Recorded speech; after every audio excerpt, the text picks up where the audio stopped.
Good morning বন্ধুরা।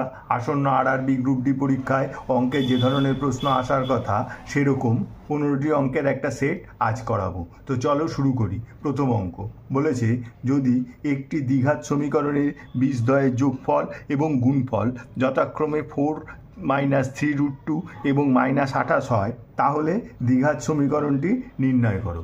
যে ধরি একটি দ্বিঘাত সমীকরণের বীজদ্বয় আলফা এবং বিটা। যদি একটা দ্বিঘাত সমীকরণের বীজদ্বয় আলফা এবং বিটা হয়, তাহলে দ্বিঘাত সমীকরণটি কী হবে? না, দ্বিঘাত সমীকরণটি হবে x² minus alpha plus beta into x plus alpha গুণ বিটা সমান সমান 0। এইবার কি বলেছে, আমাদের একটা দ্বিঘাত সমীকরণের দুটো বীজদ্বয়ের যোগফল, মানে ধরি দুটো বীজ আলফা এবং বিটা, তাদের যোগফল দিয়ে দিয়েছে, মানে আলফা প্লাস বিটা কি দিয়েছে 4-3√2, আর দিয়েছে তাদের গুণফল আলফা ইন্টু বিটা সমান সমান -28। তাহলে সমীকরণটা কী হবে, এখানে বসিয়ে দিই। দেখো তাহলে কী হবে না, x² আলফা প্লাস বিটার মান দিয়ে দিয়েছে যেটা, সেটা এখানে বসিয়ে দিলাম 4-3√2 x plus alpha into beta -28, তাহলে -28 বসিয়ে দিলাম। তাহলে কি হচ্ছে সমীকরণটা, x² minus 4-3√2 x plus plus হবে না, প্লাস মাইনাসে মাইনাস -28 সমান সমান 0। তাহলে এই হচ্ছে সেই দ্বিঘাত সমীকরণটি। তাহলে কোনটা? না, উত্তর 4। আচ্ছা, পরের অঙ্ক বলেছে নিম্নলিখিত বিন্যাসে গড় কত। কি বলেছে, মার্কস নম্বর পেয়েছে 19, কতজন স্টুডেন্ট পেয়েছে 63 জন, 36 নম্বর পেয়েছে 62 জন স্টুডেন্ট, 60 নম্বর পেয়েছে 59 জন স্টুডেন্ট, 69 নম্বর পেয়েছে 17 জন স্টুডেন্ট, 85 নম্বর পেয়েছে 70 জন স্টুডেন্ট। এর একটা গড় নম্বর করতে বলেছে। তাহলে দেখো নম্বর কি বলেছে, এটাকে আমরা অঙ্কের ভাষায় এক্স ধরবো। নম্বর কি কি পেয়েছে না, পেয়েছে 19, 36, 60, 69 আর 85। আর কতজন? 19 নম্বর পেয়েছে 63 জন স্টুডেন্ট। এটা ছাত্র সংখ্যা, এটা হচ্ছে এফ, ঠিক আছে।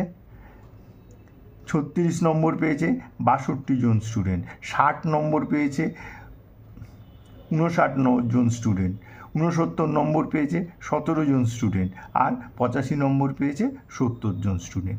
এইবার দেখো 63 জন যদি 19 নম্বর পায়, মোট নম্বর কত হবে? তার মানে এক্স ইন্টু এফ 1197। 62 জন যদি 36 করে পায়, তাহলে মোট নাম্বার হবে 2232। 59 জন যদি 60 নম্বর করে পায়, তাহলে হবে হচ্ছে 3540।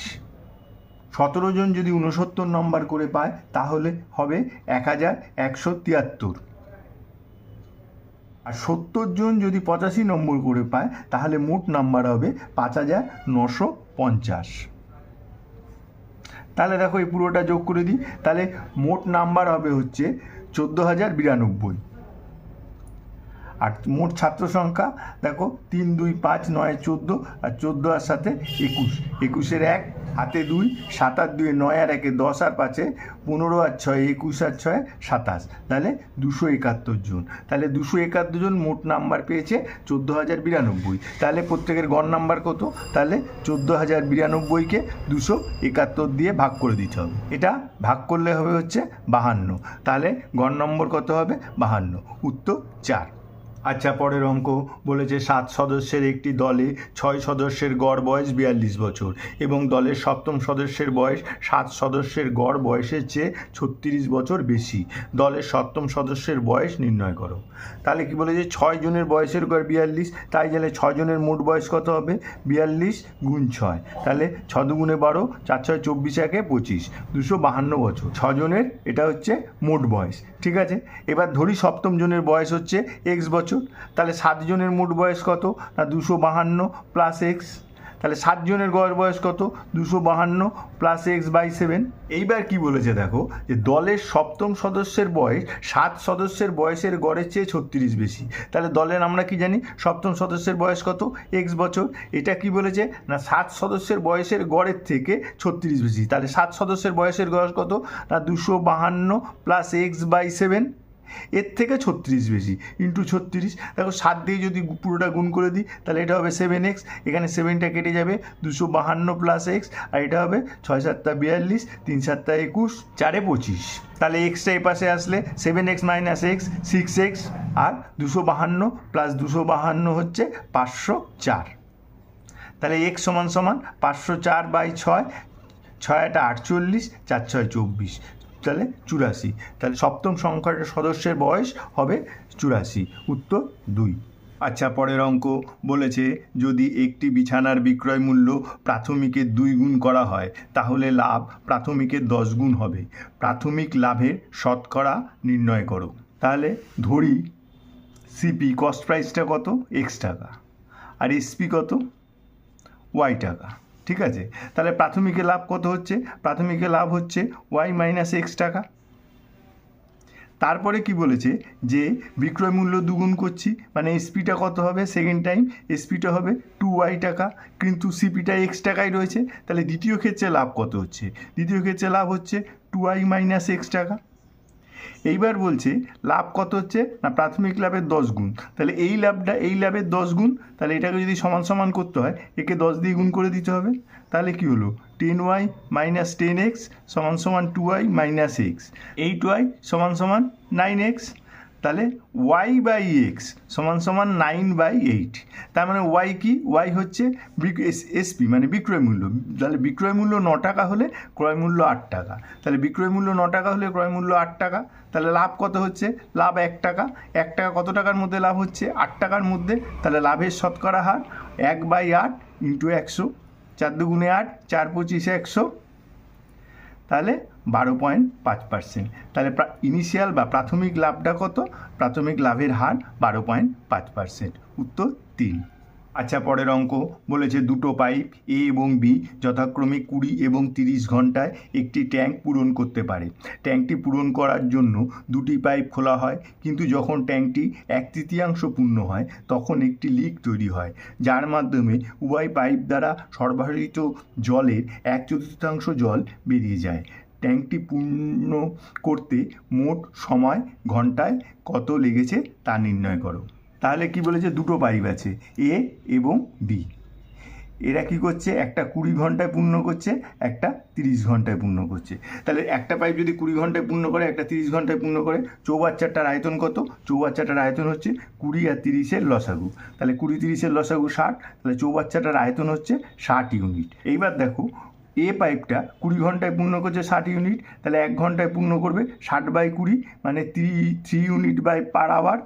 আর বি পাইপটা 30 ঘন্টায় পূর্ণ করছে 60 ইউনিট, তাহলে 1 ঘন্টায় পূর্ণ করবে 2 ইউনিট প্রতি ঘন্টা। এবার যদি এ আর বি একত্রে চালু করা হয় তাহলে 1 ঘন্টায় পূর্ণ করবে এ প্লাস বি, একত্রে পূর্ণ করবে হচ্ছে 3 + 2 = 5 ইউনিট প্রতি ঘন্টা। এইবার কি বলেছে দেখো, ট্যাঙ্কটি পূরণ করার জন্য দুটো পাইপ খোলা হয়, কিন্তু যখন ট্যাঙ্কটির 1/3 পূর্ণ হয় তখন একটি লিক তৈরি হয়। তাহলে ট্যাঙ্কটির 1/3, এক অংশ মানে 60 ইউনিট, তাহলে 1/3 মানে 60 গুণ 1/3 মানে 20 ইউনিট। তাহলে 20 ইউনিট পূর্ণ হতে কত সময় লাগবে না, দেখো এ বি একত্রে 5 ইউনিট পূর্ণ করে 1 ঘন্টায়, 20 ইউনিট পূর্ণ করবে 20/5 মানে 4 ঘন্টায়। তাহলে 1/3 বা 20 ইউনিট 4 ঘন্টায় পূর্ণ হয়ে গেল। বাকি থাকলো কত, বাকি থাকলো 60 - 20 = 40 ইউনিট। এইবার কি হলো, এবার একটা লিক দেখা গেছে, লিকটা ধরো সি। এবার সিটা কি হচ্ছে না কতটা জল বার করছে না বার করছে লিকটা কত জল বার করছে না লিকটা বার করছে উভয় পাইপ দ্বারা সরবরাহ জলের 1/4 জল। তার মানে উভয় পাইপ দিয়ে 1 ঘন্টায় কত 5 ইউনিট জল পূর্ণ হচ্ছে। তাহলে সি পাইপটা 1 ঘন্টায় খালি করছে 5 ইউনিটের 1/4 মানে 1/4 মানে 5/4 ইউনিট প্রতি ঘন্টায় খালি করছে। তাহলে এইবার দেখো তিনটে পাইপ একসঙ্গে চললে কত ইউনিট জল ভর্তি হবে না, দুটো পাইপ 1 ঘন্টায় পূর্ণ করছে 5 ইউনিট আর খালি করছে সি পাইপটা 5/4 ইউনিট। তাহলে 4 × 5 = 20 থেকে 5 গেলে 15/4 ইউনিট প্রতি ঘন্টা যখন তিনটে পাইপ একসঙ্গে খোলা আছে।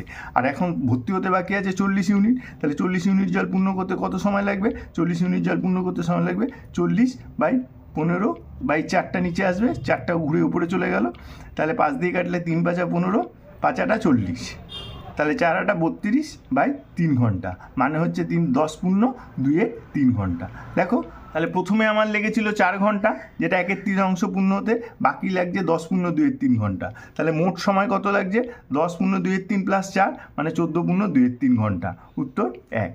আচ্ছা, পরের অঙ্ক বলেছে যদি দুটি সংখ্যার অনুপাত 17:6 হয় এবং তাদের লসাগু এবং তাদের গসাগুর গুণফল 102 হয়, তাহলে লসাগু এবং গসাগুর অনন্যকে যোগফল হলো। তাহলে দেখো দুটো সংখ্যার অনুপাত বলে দিয়েছে 17:6। তাহলে ধরি একটা সংখ্যা 17x আরেকটা সংখ্যা 6x। এইবার বলেছে তাদের লসাগু এবং গসাগুর গুণফল 102। আমরা কি জানি? দুটি সংখ্যার গুণফল সমান সমান লসাগু ইন্টু গসাগু। তাহলে এখানে লিখতেই পারি 17x ইন্টু 6x সমান সমান 102। তাহলে এক্সের স্কোয়ার সমান সমান 102, 17 ইন্টু 6 মানে 102, তাহলে 1। তাহলে এক্স সমান সমান 1। তাহলে এক্স যদি 1 হয়, সংখ্যাটা হচ্ছে 17 আর 6। এবার কি বলেছে? তাদের লসাগু আর গসাগুর অনন্যকের গুণফল। তাহলে একটা সংখ্যা 17 একটা সংখ্যা 6 হলে তাদের লসাগু এলসিএম কত হবে না 17 ইন্টু 6 মানে 102, আর গসাগু হবে হচ্ছে 1।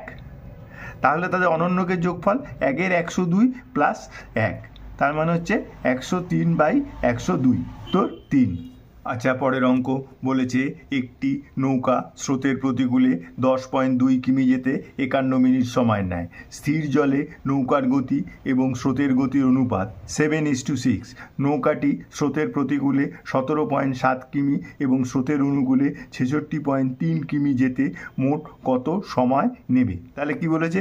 না, বলেছে যে নৌকার গতি এবং স্রোতের গতি অনুপাত 7:6। তাহলে নৌকার গতি হচ্ছে 7x ধরে নিলাম, আর স্রোতের গতি হচ্ছে 6x। তাহলে স্রোতের প্রতিকূলে নৌকার গতিবেগ কত হবে? প্রতিকূলে গতি হবে 7x - 6x = x, আর অনুকূলে বেগ হবে হচ্ছে 7x + 6x = 7×6 = 13x। এইবার দেখো কি বলেছে? প্রতিকূলে 10.2 কিমি যেতে 51 মিনিট সময় নেয়। তাহলে প্রতিকূলে 51 মিনিটে যায় 10.2 কিমি, 1 মিনিটে যাবে 10.2/51, আর 60 মিনিটে যাবে 10.2/51 ইন্টু 60। তাহলে পয়েন্ট তুলে যদি নিচে একটা শূন্য আনি, 0 0 কেটে গেল, 51 2 × 102, তাহলে 6 2 × 12। 60 মিনিটে স্রোতের প্রতিকূলে 12 কিলোমিটার যাচ্ছে, আর স্রোতের প্রতিকূলে নৌকার বেগ হচ্ছে তাহলে কত? এক্স। তাহলে এক্স সমান হচ্ছে 12 কিলোমিটার। তাহলে এক্স 12 কিলোমিটার যদি হয়, স্রোতের অনুকূলে নৌকার বেগ হবে 12 × 13, তার মানে 156 কিলোমিটার প্রতি ঘন্টা। এক্সের মানটা এখানে বসিয়ে দিলাম। ঠিক আছে, এইবার কি বলেছে? স্রোতের প্রতিকূলে 17.7 কিলোমিটার এবং স্রোতের অনুকূলে 66.3 কিলোমিটার যেতে কত সময় লাগবে? তাহলে মোট কত সময় লাগবে? না, স্রোতের প্রতিকূলে যাবে 17.7 কিলোমিটার যেতে সময় লাগবে হচ্ছে, স্রোতের প্রতিকূলে নৌকার গতিবেগ 12, তাহলে 17.7/12, আর স্রোতের অনুকূলে 66.3 কিলোমিটার যেতে সময় লাগবে 66.3, আর অনুকূলে গতিবেগ হচ্ছে 156, তাহলে এত ঘন্টা মোট। তাহলে এটাকে যদি আমরা যোগ করে দিই, 156ই লসাগু হবে, 12 দিয়ে গুণ করলে 13, 7 13 91, 7 13 91 আর 9 100, 13 1 13 10 23।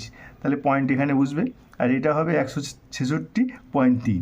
দুটো দেখো যোগ করি, 3 আর 1 4, তারপরে 6, 6 আর 3 9, আর 2 156।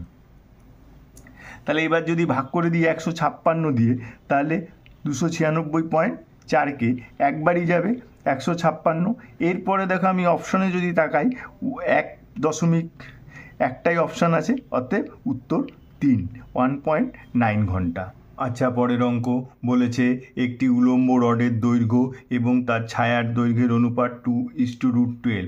সূর্যের উন্নতি কোণ নির্ণয় করো। তাহলে ধরো এবি হচ্ছে একটা রড, এর ছায়ার এবি হচ্ছে একটা রড, এর ছায়ার দৈর্ঘ্য হচ্ছে বিসি। ঠিক আছে, তাহলে এই যে সূর্যের উন্নতি কোণ, এইটা বার করতে বলেছে। তাহলে এখানে কি বলেছে? যে রডের দৈর্ঘ্য আর তার ছায়ার দৈর্ঘ্য অনুপাত 2:√12। তাহলে রডের দৈর্ঘ্য কত? এবি, আর ছায়ার দৈর্ঘ্য হচ্ছে বিসি। তাহলে এটার অনুপাতই বলেছে 2:√12। ঠিক আছে, আর যদি এই কোণটা আমি থিটা ধরে নিই, তাহলে আমরা কি জানি? tan থিটা সমান লম্ব বাই ভূমি। এখানে লম্ব কি? লম্ব হচ্ছে এবি, আর ভূমি কি? ভূমি হচ্ছে বিসি। তাহলে এবি বাই বিসি কত দেওয়া আছে? 2/√12। তাহলে 2/√12 মানে 2√12কে লিখতে পারি 4 গুণ 3, তাহলে 2/2√3, 2 কেটে গেল 1/√3। তাহলে কি হচ্ছে tan থিটা সমান সমান 1/√3 ট্যানের কোন মান না tan 30 ডিগ্রি, তাহলে থিটা সমান সমান 30 ডিগ্রি। তাহলে সূর্যের উন্নতি কোণ থিটা 30 ডিগ্রি, উত্তর 4। আচ্ছা, পরের অঙ্ক বলেছে লাল, সবুজ এবং গোলাপি টোকেন যুক্ত একটি ব্যাগে লাল ও সবুজ টোকেনের অনুপাত 7:20, যেখানে গোলাপি ও লাল টোকেনের অনুপাত 15:12, সবুজ ও গোলাপি টোকেনের অনুপাত কত ছিল? তাহলে কি বলেছে লাল আর সবুজ টোকেনের অনুপাত 7:20, তাহলে লাল হচ্ছে রেড আর সবুজ হচ্ছে গ্রিন, তাহলে R/G সমান সমান হচ্ছে 7/20। আর কি বলেছে গোলাপি এবং লাল টোকেনের অনুপাত, গোলাপি হচ্ছে পিঙ্ক আর লাল হচ্ছে রেড, তাহলে এর অনুপাত বলে দিয়েছে 15:12। দেখো এই দুটোকে যদি আমি গুণ করে দিই তাহলে R/G ইন্টু P/R সমান সমান 7/20 ইন্টু 15/12, তাহলে 5 3 15, 4 5 20, 3 4 12, তাহলে 7/16। তাহলে এখানে দেখো আর কেটে গেল, তাহলে P/G সমান সমান 7/16। তার মানে হচ্ছে গোলাপি আর সবুজের অনুপাত হচ্ছে 7:16, কিন্তু তোমাকে চেয়েছে হচ্ছে সবুজ আর গোলাপি, মানে জাস্ট উল্টে দিতে হবে। তাহলে গ্রিন বাই পিঙ্ক হবে হচ্ছে 16/7, উত্তর 3। আচ্ছা, পরের অঙ্ক যদি 3t - 1/3t সমান সমান 3 হয়, তাহলে নিচের কোন রাশির মান 12? ঠিক আছে, তাহলে কি বলে দিয়েছে না 3t - 1/3t সমান সমান 3। আমরা কি করি উভয় দিকে বর্গ করে দিই, তাহলে বর্গ করলে কত হবে না 3t square a square plus b square minus 2ab সমান সমান 3 স্কোয়ার মানে 9। তাহলে এটা কেটে গেল, তাহলে 9t square plus 1/9t square minus 2 এই পাশে গেল 9 প্লাস 2 সমান সমান 11। তাহলে বলেছে 12 করতে গেলে আমাকে কি করতে হবে না এইদিকে একটা 1 যোগ করতে হবে, তাহলে এটা 12 দুদিকেই যদি 1 যোগ করে দিই তাহলে এটা 12 হয়ে গেল। তাহলে 9t square plus 1/9t square plus 1 এই রাশিটার মানই 12 হচ্ছে, তাহলে উত্তর 3। আচ্ছা, পরের অঙ্ক বলেছে 10 সেমি ব্যাসার্ধের একটি কঠিন ধাতব গোলককে গলিয়ে 125টি অভিন্ন গোলকে পুনর্গঠন করা হলে মূল গোলকের পৃষ্ঠতলের ক্ষেত্রফলের সাথে সঠিক 6টি গোলকের মোট পৃষ্ঠতলের ক্ষেত্রফলের অনুপাত কত? ঠিক আছে, তাহলে কি বলেছে 10 সেমি ব্যাসার্ধের একটি কঠিন ধাতব গোলককে গলানো হবে, তাহলে 10 সেমি ব্যাসার্ধের একটি গোলকের আয়তন কত হবে? 10 সেমি ব্যাসার্ধের একটি গোলকের আয়তন হবে, আমরা জানি গোলকের আয়তন 4/3 পাই r3, মানে পাই ইন্টু 10 এই ঘন সেন্টিমিটার, এটা হচ্ছে বড় গোলকটার আয়তন। এবার এইটাকেই গলিয়ে কি করা হচ্ছে না 125টি একই রকমের গোলক তৈরি করা হচ্ছে। ধরি ছোটো গোলকটার ব্যাসার্ধ যদি 1 সেন্টিমিটার হয়, তাহলে ছোটো গোলকটার আয়তন কত হবে? ছোটো গোলকটার আয়তন হবে 4/3 পাই ইন্টু এক্সের কিউব। তাহলে এটা হচ্ছে ছোটো গোলকটার আয়তন। তাহলে এই বড় গোলকটাকে গলিয়ে এরকম কতগুলো ছোটো গোলক করা যাবে? 125টা। তাহলে 125টি ছোটো গোলকের আয়তন কত হবে? ইন্টু 125। এইটাই হচ্ছে তাহলে এই আয়তন আর এই দুটো আয়তন সমান, এটাকে সমান করে দিই। দেখো 4/3 কেটে গেল, পাই কেটে গেল। তাহলে এক্সএস কিউব কত হচ্ছে? এক্সএস কিউব হচ্ছে 10 গুণ 10 গুণ 10 বাই 125। তাহলে এক্স সমান সমান 10/5, কারণ 3টে থেকে একটা বেরোলো আর 5-এর কিউব হচ্ছে 125, তাহলে সমান সমান 2। তাহলে এক্স সমান সমান 2 সেন্টিমিটার। এইবার কি বলেছে না মূল গোলকের পৃষ্ঠতলের ক্ষেত্রফল। মূল গোলকের পৃষ্ঠতলের ক্ষেত্রফলে আমরা ফর্মুলা কি জানি? 4πr²। তাহলে 4π, এখানে আর হচ্ছে 10, 10-এর স্কোয়ার, 10-এর স্কোয়ার না লিখে আমরা 10 গুণ 10 লিখলাম, ঠিক আছে। আর ছোটো গোলকের ব্যাসার্ধ 2 সেন্টিমিটার, তাহলে তার পৃষ্ঠতলের ক্ষেত্রফল 4π2 গুণ 2। আর কটা ছোটো গোলক নিতে বলেছে? 6টা ছোটো গোলক। তাহলে নিচে একটা 6 দিই, এই দুটোরই অনুপাত বার করতে বলেছে। তাহলে 4π কেটে চলে গেল, তাহলে 2 দিয়ে কাটলে 5 2 গুণে 10, এটা 2 দিয়ে কাটলে 5 2 গুণে 10, তাহলে হচ্ছে কত না 25:6, উত্তর 2। আচ্ছা, পরের অঙ্ক বলেছে ত্রিভুজ পি কিউ আর রে যদি 4p = 5q = 20r হয় তাহলে কিউর মান কত? তাহলে আমরা কি জানি, একটা ত্রিভুজের তিনটে কোণের সমষ্টি 180 ডিগ্রি, ঠিক আছে? তাহলে এখানে বলেছে যে 4p = 5q = 20r। তাহলে এখান থেকে আমরা p/q/r সমান কি লিখতে পারি না 1/4:1/5:1/20। তাহলে এখানে যদি আমরা 4, 5 আর 20 লসাগু কত 20 দিয়ে এটাকে গুণ করে দিই, তাহলে 20 দিয়ে যদি প্রত্যেকটাকে গুণ করি এটা হবে হচ্ছে 20 গুণ এটা হলে 4, 5 আর 20, এটা 20 দিয়ে গুণ করলে হবে হচ্ছে 4, 5 আর 20, আর এটা 20 দিয়ে গুণ করলে হবে 1। তাহলে p/q/r কোণের অনুপাত হচ্ছে 5:4:1। এবার বলেছে কিউ কোণের মান কত? তাহলে এখান থেকে কিউ কোণের আনুপাতিক ভাগার বার করি। তাহলে কিউ কোণের আনুপাতিক ভাগার হচ্ছে 4/4 5 9 রেখে 10। এটা হচ্ছে কিউ কোণের আনুপাতিক ভাগার। তাহলে কিউ কোণের মান আমরা জানি তিনটে কোণের সমষ্টি 180 ডিগ্রি, সেই 180 ডিগ্রি দিয়ে এটা গুণ করে দেবো। তাহলে কেটে গেলে 4 18 72 ডিগ্রি, উত্তর 1। আচ্ছা, পরের অঙ্ক বলেছে যদি tan a = 1/√10 হয়, এ একটি সূক্ষ্মকোণ হয়, তাহলে sin a প্লাস cosec এর মান কত? আচ্ছা, আমরা একটা tan a বলেছে, এ হচ্ছে একটা সূক্ষ্মকোণ। ধরো এরকম একটা ত্রিভুজ আঁকলাম এ বি সি, এটা হচ্ছে এ কোণ। তাহলে এখানে বলেছে tan a =